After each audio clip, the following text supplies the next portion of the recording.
এই শীতের সকালে সকালবেলা কোথায় বেরিয়ে পড়লাম দেখতে হলে পুরো ভিডিওটা দেখবেন। সকাল সকাল 7 সমুদ্র 13 নদী পার করে চলে গেলাম পিসিমণির বাড়িতে, আমার মেজ পিসিমণির বাড়ি, যেটা অনেকটাই দূরে আমার বাড়ি থেকে, যে একদিন গেলে সেখান থেকে সেই দিন আর ফেরত আসা যায় না। যাই হোক, কী কারণে গেছিলাম খেতে বলছি দাঁড়ান। আইবুড়ো ভাত খেতে গেছিলাম। পিসিমণি অনেক দিন ধরেই বলছিল, তো যাওয়া আর হচ্ছিল না। তারপরে চলে গেলাম পিসিমণির বাড়িতে আইবুড়ো ভাত খেতে। মাও সেই ফাঁকে পিসিমণিদের নিমন্ত্রণটা সেরে ফেললো। তারপর পিসিমণি আমাকে যে শাড়িটা দিয়েছিল সেটা রেডি হয়ে নিয়েছিলাম পরে।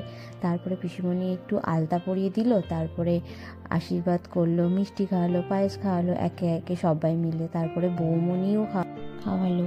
আর যে এই এত কিছু আয়োজন করেছিল বৌমণির সাথে পিসিমণিও হেল্প করে দিয়েছিল। যাই হোক, আমার মেজ পিসিমণির বাড়িতেই পুরো আয়োজনটা সব কিছু কেমন লাগলো অবশ্যই কমেন্টে জানাবেন। বাই।